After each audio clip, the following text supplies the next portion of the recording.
ஆத்தங்கரையோரமா இருக்கிற ரங்காபுரம் அப்படிங்கிற ஊர் அது. அன்னைக்கு ராத்திரி பயங்கரமான மழை. ஒரு சின்ன குடிசை வீட்டுல லக்ஷ்மி கண்ணுல கண்ணீரோட மீன் பிடிக்க போன தன் புருஷனுக்காக உட்காந்து காத்துக்கிட்டு இருந்தா. 2 நாளா அவ சாப்பிடல அப்படின்னாலும் கூட அந்த காத்து மழையில இன்னும் புருஷன் வீட்டுக்கு வரல அப்படிங்கிற கவலை தான் அவளுக்கு அதிகமா இருந்துச்சு. இன்னும் எத்தனை நாளைக்கு கடவுளே எங்களுக்கு இந்த கஷ்டம், நானும் என் வீட்டுக்காரரும் என்ன பண்ணணும்னு சொல்லி எங்களை வறுமையில போட்டு வறுத்து எடுத்துக்கிட்டு இருக்க. நாங்களும் எல்லாரும் மாதிரி சந்தோஷமா வாழணும்னு ஆசைப்படுறோமே, ஆனா வயிற்றுக்கு சாப்பாடு கூட இல்லாம இப்படி கஷ்டப்படுற வாழ்க்கை எங்களுக்கு எதுக்கு? கல்யாணம் ஆன நாள்ல இருந்து ஒரு நாள் கூட நான் வயிறார சாப்பிட்டதே கிடையாது. இந்த மஞ்சள் கயிறு கழுத்துல கட்டும் போது மகாராணி மாதிரி பாத்துக்கிறேன்னு சொன்னாரு. ஆனா இப்போ நான் பசியோட இருக்கிறத பார்த்து பாவம் அந்த மனுஷன் ரொம்ப கவலைப்படுறாரு. இந்த பசிய கூட என்னால தாங்கிக்க முடியுது. ஆனா இந்த மழையில அடிக்கிற காத்துல மீன் பிடிக்கிறதுக்காக என் புருஷன் போனாரே, அவரு இன்னும் வராம இருக்கிறது தான் எனக்கு ரொம்ப கவலையா இருக்கு. பகலொன்னும் இல்லாம ராத்திரியும் இல்லாம மழையில நனைஞ்சு கஷ்டப்பட்டு நாள் பூரா வலைய போடுறாரு அவரு. ஆனா அந்த கங்கை அம்மனுக்கு அவர் மேல எப்பதான் கருணை வருமோ? இப்படி குடிசையில லக்ஷ்மி அழுதுகிட்டு உக்காந்துக்கிட்டு இருக்கும் போது இன்னொரு பக்கம் ஆத்தங்கரையோரமா ரங்கையா சோகமா இருந்தான். அவன் காலையில இருந்து இப்ப வரைக்கும் கூட வலைய போட்டும் அவனுக்கு பெருசா மீன் எதுவும் மாட்டல. மீன் மாட்டி இருந்தது 4 சின்ன மீன் மட்டும்தான். வலையில மாட்டின 4 சின்ன மீனை பார்த்து பாவம் அவன் ரொம்பவும் வருத்தத்தோட அந்த கங்கை அம்மனை பார்த்து கவலையா, கடவுளே, எங்க கஷ்டத்துக்கான பலன் இவ்வளவுதானா? நாங்க பிறக்கும் போதே எங்க தலையில எழுதி வச்சிடுவியா நாங்க என்னானாலும் கஷ்டம்தான் படணும்னு? காலையிலிருந்து கஷ்டப்பட்டு வலைய போட்டு மீன் பிடிச்சாலும் நீ எனக்குன்னு கொடுத்தது இந்த 4 சின்ன மீனை மட்டும்தான். ஆமா தாயே, உன்னோட புள்ள தானே நானும். உனக்கு என் மேல மட்டும் ஏமா இவ்வளவு கோபம்? வலைய போட்டு இழுத்து இழுத்து கையே காப்பு காய்ச்சிருக்கு. இதை பார்த்து கூட உனக்கு என் மேல கருணை வரலையா? நான் என் உசுரை விட்டுட்டா என் பொண்டாட்டி என் நல்லபடியா பார்த்துப்பியான்னு சொல்லுமா. நான் இப்பவே என் உசுரை விட்டுடுறேன். ஏன்னா என் பொண்டாட்டி ரொம்பவே கஷ்டப்பட்டுக்கிட்டு இருக்கா. என் பொண்டாட்டி சந்தோஷமா இருப்பான்னா அவளுக்காக நான் என்ன வேணாலும் செய்வேன். இந்த 4 மீனை வித்தா என்ன கிடைக்கும்? வட்டி வியாபாரிக்கு வட்டி பணம் கொடுக்கவே பார்த்தாதே. என் பொண்டாட்டிக்கு சாப்பிட நான் என்ன பண்ணுவேன்? என்னை ஏன் நீ இந்த அளவுக்கு கஷ்டப்படுத்துற? பாவம் ரங்கையா அந்த வலையில மாட்டின 4 சின்ன மீனை எடுத்துக்கிட்டு கூடையில போட்டுக்கிட்டு அந்த மலையில நனைஞ்சுக்கிட்டு அடி மேல அடி வச்சு நடந்து வந்துகிட்டு இருந்தான். ஆனா வர வழியில எதிர்க்க அந்த ஊரோட பெரிய வட்டி வியாபாரியான வீரையா கையில ஒரு கொடைய பிடிச்சுக்கிட்டு குறுக்கல நின்னுக்கிட்டு இருந்தான். என்னடா ரங்கா, திருட்டுத்தனமா எங்க ஒளிஞ்சு போய்கிட்டு இருக்க? என்னை பார்த்ததும் எங்கேயாவது ஓடி ஒளியலான்னு பாத்தியா? இன்னும் எத்தனை நாளைக்கு என்னை ஏமாத்திக்கிட்டு தெரிய போற? நீ வாழறதெல்லாம் ஒரு வாழ்க்கை. வட்டி கூட கட்ட முடியாம நீ எல்லாம் எதுக்கு வாழணும்? பேசாம அந்த ஆத்துல குதிச்சு சாக வேண்டியது தானே. இன்னைக்கு மட்டும் நீ வட்டி பணத்தை கொடுக்கலன்னா உன்னோட படகையும் குடிசையையும் நான் எடுத்துப்பேன். ஐயா, தயவு செஞ்சு நீங்க என் மேல கோவப்படாதீங்க ஐயா. நான் உங்களை ஏமாத்திட்டு எங்கேயும் போக மாட்டேன். இந்த ஊர்ல தானே இருக்கேன். காலையிலிருந்து வலைய போட்டு இவ்வளோ நேரம் காத்திருந்தோம். எனக்கு வலையில கிடைச்சது என்னமோ 4 சின்ன மீனுங்க மட்டும்தான். அது எங்களுக்கு சாப்பிட கூட பத்தாதுங்களே. எனக்கு ஒரு 4 நாள் அவகாசம் கொடுங்க. உங்க வட்டி பணத்தை நான் நிச்சயமா கொடுக்கறேன். என் பொண்டாட்டி பாவம் சாப்பிட சாப்பாடு கூட இல்லாம 4 நாளா பசியால தவிச்சுக்கிட்டு இருக்காங்க ஐயா. அவளை யோசிச்சு பார்த்தாவது அவகாசம் கொடுங்க. உன் பொண்டாட்டி பட்டினியா இருந்தா எனக்கு என்ன? எனக்கு தேவை என்னோட பணம். ஏன் கடன் வாங்கும் போது இதெல்லாம் தெரியலையா? கையில பணம் இல்லைன்னா என்ன, கூடையில இருக்கிற மீனை எனக்கு கொடு. இந்த மழை காலத்துல இந்த மீனை கொண்டு போய் குழம்பு வச்சு சாப்பிட்டா நல்லா இருக்கும். இதுதான் இன்னைக்கு நீ தர வேண்டிய வட்டி. இந்த மீனை எனக்கு கொடுக்குறியா இல்ல 4 பேருக்கு முன்னாடி உன் சட்டையை பிடிக்கவா? ஐயா, தயவு செஞ்சு வேணாங்க ஐயா. இந்த 4 மீனை கொண்டு போய் என் பொண்டாட்டிக்கிட்ட கொடுக்கலான்னு இருக்கேன். இதை வச்சு தாங்க ஐயா இன்னைக்கு அவ பசியை தீர்த்துக்கணும். இதையும் நீங்க கேட்டு எதுக்காக ஐயா எங்க பாவத்தை நீங்க கொட்டிக்கிறீங்க? அதிகமா பேசினா உன் படகை இங்கேயே உடைச்சி போட்டுடுவேன். திமிரு பிடிச்சவனே, உனக்கெல்லாம் எதுக்குடா பொண்டாட்டி எல்லாம்? அப்படி வீரையா வலு கட்டாயமா அந்த மலையில ரங்கையாவோட கூடையில இருக்கிற 2 பெரிய மீனை எடுத்துக்கிட்டு அவன் அங்கிருந்து போயிட்டான். அந்த கூடையில இப்ப இருக்கிறது 2 சின்ன மீன் மட்டும்தான். அதை மட்டும்தான் ரங்கைக்காக விட்டுட்டு போனான். பாவம் ரங்கையா அதே இடத்துல உக்காந்துக்கிட்டு கடவுளை திட்ட ஆரம்பிச்சிட்டான். சி, என் பொழப்பெல்லாம் ஒரு பொழப்பு. என் பொண்டாட்டிக்கு சாப்பிட கொடுக்கறதுக்காக வச்சிருந்த மீனையும் இவன் எடுத்துக்கிட்டு போயிட்டான். இப்ப வெறும் கையோட என் பொண்டாட்டி முன்னாடி எப்படி போய் நிப்பேன்? என் பொண்டாட்டிய மறுபடியும் இன்னைக்கு நான் பட்டினியா தான் போட போறேன். இந்த வாழ்க்கையை வாழறதுக்கு போய் சேர்ந்துடலாம். அப்படி கொட்டி தீர்த்துக்கிட்டு இருக்கிற அந்த மலையில கூடையில ரெண்டே ரெண்டு சின்ன மீனை எடுத்துக்கிட்டு ரொம்பவும் கவலையோட என்னாக போகுதோ அப்படின்னு யோசிச்சுக்கிட்டு ரங்கையா வீட்டுக்கு போனான். ரங்கையா வீட்டுக்கு போற நேரத்துல வாசல்ல உட்காந்து லக்ஷ்மி அவனுக்காக காத்துக்கிட்டு இருந்தான். புருஷன் வந்ததும் வேகமா போய் அவன் கையில இருக்கிற கூடைய வாங்கிக்கிட்டான். ஆனா அதுல இருக்கிற ரெண்டே ரெண்டு சின்ன மீனை பார்த்ததும் அவன் மனசு ரொம்பவும் சுக்குநூறா உடைஞ்சு போச்சு. புருஷனோட கண்ணுல இருக்கிற கண்ணீரை பார்த்ததும் என்ன நடந்துச்சு அப்படிங்கறத அவ புரிஞ்சுக்கிட்டா. அப்போ ரங்கையா லக்ஷ்மி கிட்ட, லக்ஷ்மி, இன்னைக்கும் என்னுடைய தலையெழுத்து இவ்வளவுதான். காலையில இருந்து வலைய போட்டு காத்துக்கிட்டு இருந்தா அந்த கங்கை அம்மன் 4 சின்ன மீனை தான் எனக்கு கொடுத்தா. அதை கொண்டு வந்து உன்கிட்ட கொடுக்கலான்னு தான் பார்த்தேன். ஆனா அந்த வீரையா குறுக்க வந்து நான் கொடுக்க வேண்டிய வட்டி பணத்துக்காக அந்த மீனை எடுத்துக்கிட்டு போயிட்டான். நான் எவ்வளவு கஷ்டப்பட்டாலும் இந்த தரித்திரத்துல இருந்து உன்னை வெளியில கொண்டு வர முடியல. என்னை மன்னிச்சிடு லக்ஷ்மி. ஒரு ஆம்பளையா உன் புருஷனா உன்னோட பசிய கூட தீர்க்க முடியல. இப்படி ஒரு வாழ்க்கைய நான் எதுக்காக வாழ்ந்துகிட்டு இருக்கேன்னு எனக்கு புரிய மாட்டேங்குது. உன்னை மகாராணி மாதிரி பாத்துக்கிறேன்னு வாக்கு கொடுத்து கல்யாணம் பண்ணி கூட்டிட்டு வந்தேன். ஆனா இந்த குடிசையில உன்னை இத்தனை நாளா பட்டினி போட்டுக்கிட்டு இருக்கேனே. நான்லாம் உயிரோடு இருக்கிறதே ரொம்ப தப்பு லக்ஷ்மி. அப்படின்னு பேசிக்கிட்டே மயக்க வர மாதிரி இருந்து ரங்கையா அங்கேயே கீழே விழுந்துட்டான். ஆனா அவன் கண்ணுல இருந்து கண்ணீர் கொட்டிக்கிட்டே இருந்துச்சு. அவன் நிலைமைய பார்த்த லக்ஷ்மியும் ரொம்பவும் வருத்தப்பட்டா. கடவுளே, எங்களுக்கு ஏன்பா இந்த கஷ்டம்? இந்த மலையில என் வீட்டுக்காரரு கஷ்டப்பட்டு வந்திருக்காரு. ஆனா அதுக்கான பலன் அவருக்கு நீ கொடுக்கல. வலையில கிடைச்ச மீனையும் அந்த வீரையா எடுத்துக்கிட்டு போயிருக்கான். அப்படின்னா அவன்லாம் ஒரு மனுஷனா? என் வயிறு காஞ்சாலும் பரவாயில்ல, ஆனா எனக்காக என் புருஷன் படுற கஷ்டத்தை தான் என்னால பார்க்க முடியல. வீட்டுல சமைக்க கைப்பிடி அரிசி இல்ல. இந்த 2 மீனை வச்சு குழம்பு வச்சாலும் கூட என் புருஷனோட பசியை கூட தீர்த்து வைக்க முடியாது. இப்படிப்பட்ட ஒரு வாழ்க்கையை வாழ்றதுக்கு பதிலா பேசாம அந்த ஆத்துல விழுந்து நாங்க 2 பேரும் செத்தாலும் நல்லது. கடவுளே, தயவு செஞ்சு எங்களுக்கு கொடுக்குற கஷ்டத்தை குறைச்சிக்கோ அப்படின்னு லக்ஷ்மி ரொம்பவும் வருத்தப்பட்டுக்கிட்டு இருந்தா. ஆனா அவ வருத்தப்பட்டா புருஷனுக்கு இன்னுமே கவலையாயிடும் அப்படிங்கறதுனால அவ புடவை முந்தானே எடுத்து அவனுடைய கண்ணீரை தொடச்சுக்கிட்டு புருஷனை உள்ள கூட்டிக்கிட்டு வந்து அவனுடைய துணிமணி எல்லாம் மாத்தி விட்டா.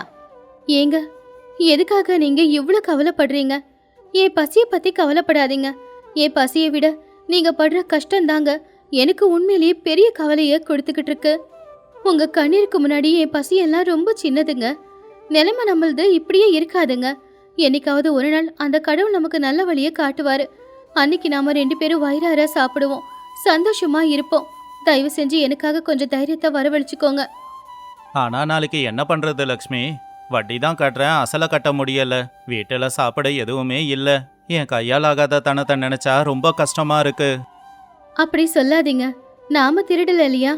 நம்மளால முடிஞ்ச வரைக்கும் கஷ்டப்பட்டு உழைக்கிறோம். அவன் மீனை வட்டிக்காக எடுத்துக்கிட்டு போனாலும் நமக்கு சாப்பிட்றதுக்காக 2 சின்ன மீனை விட்டுட்டு தானே போயிருக்கான். நீங்க போய் முகத்தை கழுவிக்கிட்டு வாங்க.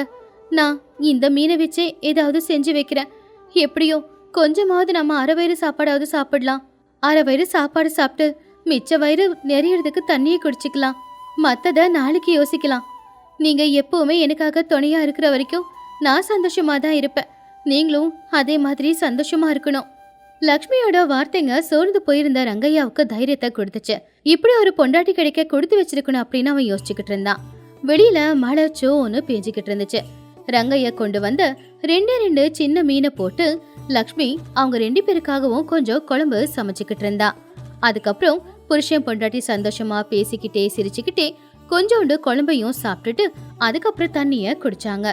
அடுத்த நாள் விடிய காலையில சூரியன் கூட இன்னும் வரவே இல்லை. அதுக்குள்ள ரங்கையா சீக்கிரமாவே எழுந்திருச்சான். அவன் ஆத்துக்கு மீன் பிடிக்கிறதுக்காக போகும்போது கூடவே லக்ஷ்மியும் வந்து படகுல ஏறினான். லக்ஷ்மி, நீ எதுக்கு படகுல ஏற? வீட்டுக்கு போ. பாரு, மழை நிக்கவே இல்ல. பொம்பளைங்களாம் வலை போடக்கூடாது. இன்னையில இருந்து உங்க கூட நானும் மீன் பிடிக்க வரேங்க. வீட்டுல தனியா இருக்கிறதுக்கு ரொம்ப கவலையா இருக்கு. என்ன ஆனாலும் நம்ம 2 பேருக்கும் ஒன்னாவே ஆகட்டும். இனிமே நம்ம 2 பேரும் எங்க போனாலும் ஒன்னாவே போகலாம்.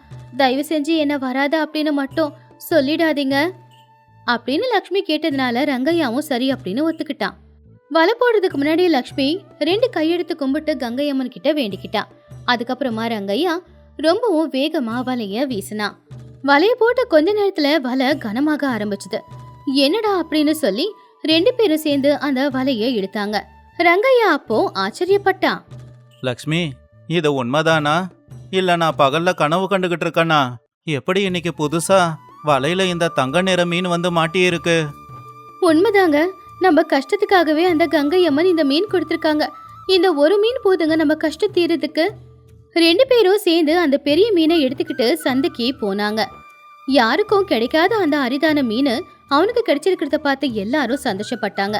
ஒரு பெரிய மனுஷன் அந்த மீனை வாங்கிக்கிட்டு கை நிறைய பணமும் கொடுத்தாரு. ரங்கையா அந்த பணத்தை கொண்டு போய் வீரைய கிட்ட கொடுத்து கடனை தீர்த்துட்டு ரொம்பவும் சந்தோஷமா வீட்டுக்கு திரும்பி வந்தான். உண்மைதான் லக்ஷ்மி, புருஷன் கஷ்டத்துல இருக்கும்போது பொண்டாட்டி துணைக்கு வந்தா எந்த கஷ்டத்தையும் தாண்டி வரலாம் போல. அது இன்னைக்கு தான் எனக்கு புரிஞ்சது. புருஷ பொண்டாட்டிங்கிறவங்க எப்பவுமே கஷ்டம் நஷ்டம் சந்தோஷம் எல்லாத்துலயுமே துணையா இருக்கணும் இல்லைங்க. கஷ்டம் வரும்போது தைரியத்தை இழந்துடாம புருஷ பொண்டாட்டி 2 பேரும் ஒருத்தங்களுக்கு ஒருத்தங்க துணையா இருக்கணும். அப்படி துணையா இருந்து ஒருத்தங்க புரிஞ்சுக்கிட்டு நிதானமா என்ன பண்றதுன்னு யோசிச்சு பிரச்சனையை தீர்க்கறதுக்கான வழிய பார்த்தா பிரச்சனையும் தீரும், குடும்பமும் சந்தோஷமா இருக்கும். 2 கைத்தட்டினாதான ஓசையே வரும். வெயில் காலத்துல காஞ்சி போய் எல்லாமே உதிர்ந்து போன ஒரு மரத்துக்கு கீழே கிழிஞ்ச துணிய போட்டுக்கிட்டு பாவம் பசியில தவிச்சுக்கிட்டு ஒரு பிச்சைக்கார உட்காந்துக்கிட்டு இருந்தான். அவன் கொஞ்சம் மனநிலையும் பாதிக்கப்பட்டவன். தொண்டை காஞ்சி போய் தாகத்துல கத்திக்கிட்டு இருந்தான். அந்த வழியா வரவங்க போறவங்க யாருமே அவனை கண்ணெடுத்து கூட பார்க்கல. ஏன், சில பேர் அவனை தாண்டி போகும்போது மூக்க மூடிக்கிட்டு போனாங்க. அப்பதான் அந்த ஊர்ல வாழ்ந்துகிட்டு இருந்த ஏழையான ராமையா விறகு சுமைய சுமந்துக்கிட்டு அந்த பக்கமா வந்துகிட்டு இருந்தான். அப்ப அந்த கிழவன், பசி பசி, யாராவது இருக்கீங்களா? யாராவது இருந்தா சாப்பாடு கொடுங்க. சாப்பிட்டு பல நாள் ஆகுதுங்க ஐயா. தாகமா இருக்குங்க ஐயா. தொண்டையெல்லாம் வறண்டு போச்சு. குடிக்க கொஞ்சம் தண்ணி இருந்தா கொடுங்க. உங்களுக்கு புண்ணியமா போகட்டும். ஐயோ கடவுளே, இந்த ஆளு தாகத்துல செத்துடுவான் போல இருக்கே. பார்க்க மனநல பாதிக்கப்பட்டவன் மாதிரி இருக்கான். இவருக்கு யாரும் தண்ணி கூட குடிக்க கொடுக்கலையா? பணக்காரங்களுக்கு ஏழைங்களோட கஷ்டம் என்ன தெரியும்? ஒரு ஏழையான எனக்கு தான் இவரோட கஷ்டத்தை பார்க்க தெரியுது. இவரை இப்படியே விட்டுட்டா இவரோட உசுறு போயிடும் போல இருக்கே. அப்படியே நினைச்சு ராமையா பொறுமையா அவர்கிட்ட போனான். ஐயா எழுந்துருங்க. இந்த வெயில்ல இங்கேயே உட்காந்துக்கிட்டு இருக்கீங்க. என் கூட என்னோட குடிசைக்கு வாங்க. உங்களுக்கு விருந்து சாப்பாடு போடலைனாலும் இருக்கிற கஞ்சியையாவது குடிக்க கொடுக்கறேன். உண்மையிலேயே சாப்பாடு போடுவீங்களா இல்ல கூட்டிட்டு போய் அடிப்பீங்களா? ஏன்னா எல்லாரும் என்ன சாப்பாடு போடுறேன்னு கூட்டிட்டு போய் அப்புறம் அடிச்சிருக்காங்க. நீங்களும் என்ன அடிப்பீங்க. நான் வரமாட்டேன். என்னை விட்டுடுங்கப்பா. நானும் ஏழைதாங்க ஐயா. ஆனா மனசளவுல ஏழை இல்லை.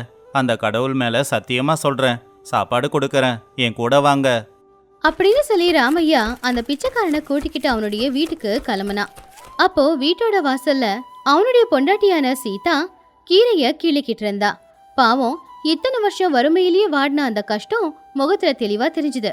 ராமையா கூட வந்த பிச்சைக்காரனை பார்த்ததும் அவளுக்கு ரொம்பவே கோவம் வந்துச்சு. ஏங்க, உங்களுக்கு மூளை ஏதாவது கெட்டு போச்சா? யார் இவன்? பாக்குறதுக்கு பிச்சைக்கார மாதிரி இருக்கான். நாத்த வேற அடிச்சுக்கிட்டு இருக்கு. எதுக்காக அவனை கூட்டிக்கிட்டு வந்தீங்க? சீதா, அமைதியாயிரு, கோவப்படாத. பாவம், இவரு சாப்பிட்டு 4 நாள் ஆச்சாமா. ஒரு மரத்தடியில கிட்டத்தட்ட சாகர நிலைமையில இருந்தாரு. அதான் அவருக்கு குடிக்க கஞ்சியாவது கொடுக்கலான்னு கூட்டிக்கிட்டு வந்தேன். தயவு பண்ணி இவருக்கு கொஞ்சம் கஞ்சிய கூட.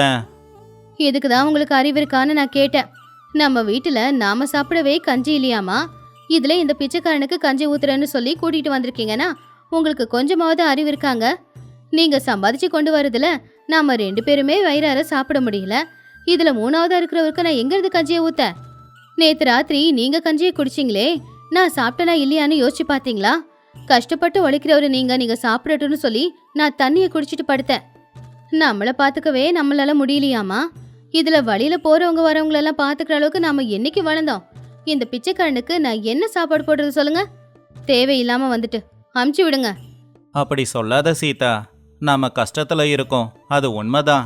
ஆனா அதுக்காக பசியோட வந்த ஒருத்தரை பட்டினி அனுப்புறது தப்பு இல்லையா? என்ன சொன்னாலும் சரி, என்னோட பங்கு சாப்பாட்டையாவது நான் அவருக்காக கொடுக்கறேன். சரி, எல்லாம் என் நேரம். நான் சொன்னா கேட்கவா போறீங்க? உங்களுக்குன்னு எடுத்து வச்சிருக்கிற சாப்பாட அவனுக்கு கொடுங்க, சாப்பிட்டுட்டு போகட்டும். ஆனா ஒண்ணு, அவன் எக்காரணத்து கொண்டும் என் வீட்டுக்குள்ள மட்டும் வந்துடவே கூடாது. என் வீட்டுக்குள்ள தங்குறதுக்கு பிச்சைக்காரனுக்குலாம் தகுதி கிடையாது. அவனை வேணும்னா அந்த மாட்டுக்கொட்டையில போய் தங்கிக்க சொல்லுங்க. அன்னைக்கு ராத்திரி நேரம் அந்த பிச்சைக்காரன் அவங்க வீட்டுக்கு பின்னாடி இருக்கிற ஒரு மாட்டு கொட்டகையில போய் ஒரு மூலையில படுத்துக்கிட்டு இருந்தான். வீட்டுக்குள்ள ராமையா சீதா 2 பேரும் பேசிக்கிட்டு இருந்தது அவன் காதுல விழுந்துச்சு. ராமையா பல தடவை சீதாவை சீதா சீதான்னு கூப்பிட்டது அந்த பிச்சைக்காரன் காதுல விழுந்துச்சு. அந்த பேரு கேட்ட உடனே அவனுக்கு ஏதோ தெரியாத ஒரு ஞாபகம் வந்துச்சு. அப்பதான் அந்த வீட்டுக்குள்ள வெளிச்சம் இருந்ததுனால ஜன்னல் வழியா சீதாவோட முகம் அந்த பிச்சைக்காரனுக்கு தெளிவா தெரிஞ்சுது. அத பார்த்து அந்த பிச்சைக்கார கண்ணுல இருந்து கண்ணீர் வந்துச்சு. கண்ணுல கண்ணீர் மட்டும் இல்ல, ஏதோ பழைய ஞாபகமும் அவனுக்கு வந்துச்சு. அந்த பிச்சைக்காரன் அழுதுகிட்டே சத்தமா இப்படி சொன்னான். சீதா, சீதா, எங்க அம்மாவோட முகம், என் தங்கச்சி சீதா தான் இது. ஐயோ கடவுளே, 25 வருஷத்துக்கு முன்னாடி திருவிழாவில் என் கையை பிடிச்சிக்கிட்டு கூடவே சுத்தி வந்த என் தங்கச்சி அண்ணன் அண்ணன்னு கத்திக்கிட்டு எங்க தொலைஞ்சி போனான்னு தெரியலையே. இத்தனை வருஷமா அவளை தானே தேடிக்கிட்டு இருந்தேன். சீதா சீதான்னு கூப்பிட்டாலும் அதுவும் காதுக்கு கேட்கலையே. என்னால தான் நீ தொலைஞ்சி போயிட்ட அப்படிங்கிற குற்ற உணர்ச்சியாலேயே என் வாழ்க்கையே நரகமாயிடுச்சு. நம்ம சொத்து பத்து எல்லாமே விட்டு போயிடுச்சுமா. கடவுளே, ராணி மாதிரி வாழ வேண்டிய என் தங்கச்சிக்கு இப்படி ஒரு நிலைமையா? என்னை பார்த்து சீ போன்னு சொன்னது என்னோட கூட பிறந்த தங்கச்சி தானா? அட கடவுளே, நான் இப்பவே போய் நான் தான் உன் அண்ணன்னு சொல்றேன் அப்படின்னு வேகமா எழுந்துச்சு அந்த குடிசையை நோக்கி போனான். ஆனா அங்கேயே நின்னுட்டான். வேணா, நான் இப்போ ஒரு பிச்சைக்காரன். சாப்பாடை கூட கை நீட்டி வாங்குற நிலமையில தான் நான் இப்போ வாழ்ந்துக்கிட்டு இருக்கேன். நான் தான் அவ அண்ணன்னு சொன்னா எவ்வளவு சந்தோஷப்படுவாளோ, அதை விட அதிகமா என்னோட இந்த நிலைமைய பார்த்து அவ கஷ்டப்பட்டு அழ ஆரம்பிச்சிடுவா. இந்த உண்மை எக்காரணத்தை கொண்டும் என் தங்கச்சிக்கு தெரியக்கூடாது. இந்த உண்மை என்னோடவே இருக்கட்டும். இனி என் தங்கச்சி கஷ்டப்படக்கூடாது. அவ வாழ்க்கையில கஷ்டமே இருக்கக்கூடாது. இருக்கிற வரைக்கும் தூரத்துல இருந்து என் தங்கச்சிய பார்த்துக்கிட்டே என் உயிரை விட்டுடுறேன். இதான் என் வாழ்க்கை போல. அடுத்த நாள் காலையில ராமையா எப்பவும் போலவே வயல் வேலைக்கே கிளம்பிட்டான். சீதா வீட்டு வேலை எல்லாத்தையும் செஞ்சுக்கிட்டு இருந்தா. பிச்சைக்கார அந்த மாட்டுக்கொட்டாவை விட்டு வெளியில வந்தான். ராத்திரி குடிச்ச கொஞ்சோண்டு கஞ்சி ஜீரணம் ஆயிடுச்சு. இப்போ அவனுக்கு இன்னும் அதிகமா பசிக்குது. ஆனா பசி தாங்க முடியாம கஷ்டப்பட்டான். அம்மா, தாயே, பசி எடுக்குதுமா, வயிறெல்லாம் வலிக்குதுமா. சாப்பிட எதனா இருந்தா கொடுமா, உனக்கு புண்ணியமா போகட்டும். எங்கிருந்தியா வந்து தொலைஞ்ச நீ? ஏதோ போனா போகட்டும்னு நேத்து என் வீட்டுக்காரரு உனக்கு ஒரு வேளை கஞ்சியை ஊத்துனா, நீ இங்கேயே தங்கியிருந்து 3 வேளை இங்கேயே சாப்பிடலான்னு நினைச்சுக்கிட்டு இருக்கியா என்ன? காலையில இருந்து ராத்திரி வரைக்கும் உழைச்சி என் வீட்டுக்காரரு கொண்டு வர்றதே ஒரு கைப்பிடி அரிசி மட்டும்தான். அது எங்க 2 பேரும் பசிக்கே பத்த மாட்டேங்குது. அதையும் உனக்கு கொடுத்துட்டு நாங்க என்ன மண்ணை சாப்பிடுறதா? இந்த உடம்ப வச்சுக்கிட்டு கஷ்டப்பட்டு உழைக்க முடியலனா எங்கேயாவது போய் சாக வேண்டியது தானே? கை கால் எல்லாம் நல்லா தானே இருக்கு, கஷ்டப்பட்டு உழைச்சி சாப்பிடலாம்ல. அதை விட்டுட்டு ஏன் உசுரை எதுக்கு வாங்கிக்கிட்டு இருக்க? போ, என் கண்ணுக்கு முன்னாடி நிக்காத. இன்னொரு தடவை சாப்பாடு கேட்ட தொடப்பக்கிட்ட பிஞ்சிடும். ஒழுங்கா போயிடு அப்படின்னு சீதா சொன்னது கேட்டு பிச்சைக்கார மனசு சுக்குநூறாச்சு. ஆனா அது சொன்னது வேற யாருமே இல்ல, தான் தங்கச்சி தானே அப்படின்னு சொல்லி சமாதானமாயிட்டான். அவ கோவமா பேசினாலும் வறுமையாலதான் அப்படி பேசுறா அப்படிங்கிறது அவனுக்கு நல்லா தெரியும். அதனாலதான் அவளை எதிர்த்து ஒரு வார்த்தை கூட சொல்லல. திட்டுமா, நல்லா திட்டு. என்னையும் உன்னையும் பிரிச்சானே அந்த கடவுள், அவனையும் சேர்த்து திட்டு. என் நிலமை தான் மோசமா இருக்குன்னு பார்த்தா உன்னோட நிலமை அதை விட மோசமா இருக்கே. அதை கண்ணால பார்த்தோம் எதுவும் செய்ய முடியாம நின்னுக்கிட்டு இருக்கனே, அதுக்கும் சேர்த்து திட்டுமா, நல்லா திட்டு. உன் கூட பிறந்த என்ன நல்லா திட்டு. நீ அந்த தொடப்பக்கட்டையால அடிச்சாலும் அதை நான் சந்தோஷமா ஏத்துப்பேம்மா. ஏன்னா நீ படுற கஷ்டத்துக்கு நானும் தினமா காரணம் அப்படின்னு நினைச்சு பிச்சைக்காரன் கண்ணுல கண்ணீரோட அமைதியா போய் மறுபடியும் அந்த மாட்டு கொட்டகையில உக்காந்துட்டான். இப்படியே நாட்களும் போச்சு. ஒரு நாள் ராமையா எப்பவும் போலவே வேலைக்கு போகும்போது அந்த பிச்சைக்காரனை உதவி செய்யறதுக்காக போனான். வீட்டுல இப்ப சீதா தனியா தான் இருந்தா. அப்பதான் அவளுக்கு மாட்டு கொட்டகையை பார்த்து ஒரு சந்தேகம் வந்துச்சு. இந்த பிச்சைக்காரன் தினமும் அந்த மாட்டு கொட்டகையில தான் படுத்துக்கிட்டு இருக்கான். அவன் கையில ஒரு பழைய மூட்டை இருக்கு. அந்த மூட்டையை இது வரைக்கும் விட்டுட்டு அவன் எங்கேயுமே போனதே இல்லையே. அவன் யாரு? ஒருவேளை திருடனா இருப்பானோ? ஒருவேளை அவன் திருடனா இருந்து என் வீட்டுல தங்கியிருந்து ராத்திரி நேரம் ஊருக்குள்ள போய் யார் வீட்லயாவது திருடிக்கிட்டு வரானோ? எனக்கு என்னமோ இவன் மேல சந்தேகமா இருக்கு. அப்படி சீதா சந்தேகத்தோடவே மாட்டுக்கொட்டைக்கு போனா. அங்க மூலையில இருந்த அந்த பிச்சைக்காரனுடைய மூட்டைய பொறுமையா திறந்தா. அதுக்குள்ள பெருசா எதுவும் இருக்கல. பழைய துணிங்க ஒரு 4-5 இருந்துச்சு. அது எல்லாத்தையும் எடுத்து பார்த்தப்போ ஒரு பட்டு துணியில பத்திரமா ஏதோ ஒரு பொருள் அவன் வச்சிருக்கிறத அவ கவனிச்சா. இந்த அழுக்கு மூட்டையில இப்படி ஒரு பட்டு துணியா? அப்ப இவன் திருடன்தானா? அப்படி அந்த பட்டு துணியில என்ன இருக்குன்னு சொல்லி சீதா பொறுமையா அந்த துணியை பிரிச்சு பார்த்தா அதுல இருந்தது ஒரு பழைய புகைப்படம். அந்த புகைப்படத்தை பார்த்ததும் சீதாவோட முகமே வாடி போச்சு. அவ ரொம்ப ஆச்சரியப்பட்டா. இதே துடிப்பு அதிகமாச்சு. அட, இது எங்க அப்பா அம்மாவோட படம். இந்த படம் எங்க வீட்டு செவுர்ல இருந்ததாச்சே. 25 வருஷத்துக்கு முன்னாடி நான் திருவிழால தொலைஞ்சப்போ இந்த படம் எங்க அண்ணன் கிட்ட மட்டும்தான் இருந்துச்சு. அது எப்படி இவன் கையில வந்துச்சு? அப்படின்னா அப்படின்னா இத்தனை நாளா இந்த மாட்டுக்கொட்டையில படுத்துக்கிட்டு இருந்தது என்னுடைய அண்ணனா? நான் காணாம போன நாள்ல இருந்து என்ன தேடிக்கிட்டு சொத்து எல்லாத்தையும் இழந்து இந்த நிலைமைக்கு அவன் ஆளாயிட்டானா அப்படின்னு சொல்லி அந்த படத்தை நெஞ்சோட அணைச்சுக்கிட்டு பாவம் சீதா அழ ஆரம்பிச்சா. ஒரு நொடி கண்ணுக்கு முன்னாடி நடந்தது எல்லாமே வந்துட்டு போச்சு. அவ கண்ணுல இருந்து கண்ணீர் கொட்டுச்சு. கடவுளே, எவ்வளவு பெரிய தப்பு பண்ணிட்டேன். 25 வருஷமா எங்க அண்ணன் எங்க போனான்னு தெரியாம தேடிக்கிட்டு இருந்தனே. அதே அண்ணன் ஏன் கண்ணெதிர்க்க இருக்கும்போது அவனை வாய்க்கு வந்தபடெல்லாம் திட்டிட்டேனே. தொடப்பக்கட்டு பிஞ்சிடும்னு சொல்லிட்டேனே. போய் விழுந்து சாவுன்னு சொல்லிட்டேனே. ஐயோ கடவுளே, என் அண்ணன் எவ்வளவு கஷ்டப்பட்டிருப்பான். தங்கச்சி வாயால இப்படிப்பட்ட வார்த்தைகளை கேட்டு ஏன் கூட பிறந்த அண்ணனை அடையாளம் கண்டுபிடிக்க என்னால முடியலையே. பசின்னு சொன்னவனுக்கு ஒருவேளை சாப்பாடு கூட நான் சரியா போடலையே. ஐயோ கடவுளே, எனக்கு ஏன் இவ்வளவு சோதனை அப்படின்னு சொல்லி அழுதுகிட்டு இருந்தா சீதா. அன்னைக்கு ராத்திரி நேரம் ராமையா அந்த பிச்சைக்காரர் 2 பேரும் கஷ்டப்பட்டு உழைச்சிட்டு ரொம்பவும் சோர்வா வீட்டுக்கு வந்தாங்க. அப்போ வீட்டு திண்ணையில உட்காந்துக்கிட்டு பாவம் சீதா அழுதுகிட்டு இருந்தா. அந்த பிச்சைக்காரனை பார்த்த உடனேயே, அண்ணன் அண்ணன் என்ன மன்னிச்சிடுன. என்னை எவ்வளவு வேணுனாலும் அடின. உன் கையால என்னை வெட்டி துண்டு துண்ட போட்டுருன. என்ன மன்னிச்சிடுன. ராமையாவுக்கு அங்க என்ன நடக்குது அப்படின்னு புரியாம ஆச்சரியமா பாத்துக்கிட்டு இருந்தான். பிச்சைக்காரனுக்கும் கவலையா தான் இருந்துச்சு. ஆனா ஒரு பக்கம் தங்கச்சி அவனை அடையாளம் கண்டுபிடிச்சிட்டா அப்படிங்கிற சந்தோஷமும் இருந்துச்சு. தங்கச்சி கண்ணுல கண்ணீர் பார்த்த உடனேயே அவனுடைய மனநிலை எல்லாம் சரியாயிடுச்சு. சீதா, சீதா, என்னம்மா இது? சின்ன குழந்தை மாதிரி அழுதுகிட்டு. நீ எந்த தப்பும் பண்ணலம்மா, விடுமா. அண்ணன் என்ன மன்னிச்சிடுன. நான் உன் தங்கச்சி தானே உனக்கு ஏற்கனவே தெரியும் தானே. ஆனா நீ ஏன் அண்ணன் என்கிட்ட சொல்லவே இல்லை. எனக்கு உன்னோட மூட்டையில இருக்கிற அந்த படத்தை பார்க்கல அப்படின்னா எனக்கு நீ அண்ணனை தெரிஞ்சிருக்காதே. எதுக்காக உண்மையே சொல்லாம என்னை தூரமாக தள்ளி வச்ச? நான் உன் தங்கச்சி இல்லைன்ன, நான் ராட்சசின. எதுக்குமா நீ இப்படி எல்லாம் பேசிக்கிட்டு இருக்க? எனக்கு இந்த தண்டனை தேவைதாம்மா. 25 வருஷத்துக்கு முன்னாடி திருவிழாவில் உன்னை தொலைச்ச பாவினா. அன்னைக்கு நீ மட்டும் என்னை விட்டுட்டு போகல, என் வாழ்க்கையே போயிடுச்சு. திரும்ப உன்னை இந்த குடிசையில பார்த்தப்போ என் உயிரே வந்தா மாதிரி இருந்துச்சு. உடனே நான் தாம்மா உன் அண்ணன்னு சொல்ல ஓடி வந்தேன். ஆனா ஒரு பிச்சைக்காரனை உன்னோட அண்ணன்னு சொல்லிக்க நீ கஷ்டப்படுவேன்னு நினைச்சுதான் நான் வரல. உன்கிட்ட வந்து எதுவும் சொல்லாம நான் அப்படியே திரும்ப போயிட்டேன். ஆனா என் மனசுல இருந்த கஷ்டமெல்லாம் போயிடுச்சுமா. எவ்வளோ பெரிய மனசு மச்சான் உங்களுக்கு. உங்களை மாதிரி ஒரு அண்ணன் தங்கச்சியை நான் பார்த்ததே இல்லை. இனி நீங்க இருக்க வேண்டியது மாட்டுக்கொட்டாயில இல்லை, எங்க மனசுல. வாண்ண, உட்காருண்ண.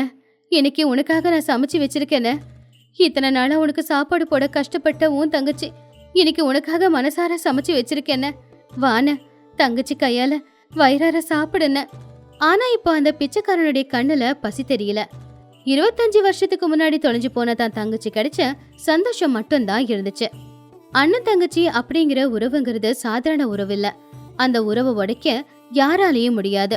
25 வருஷம் இல்ல, 1000 வருஷம் ஆனாலும் பிரிஞ்சு போனவங்க ஒன்னா சேருவாங்க. அதுக்கு காரணம் அவங்க 2 பேருமே ஒரே ரத்தம் அப்படிங்கிறது தான்.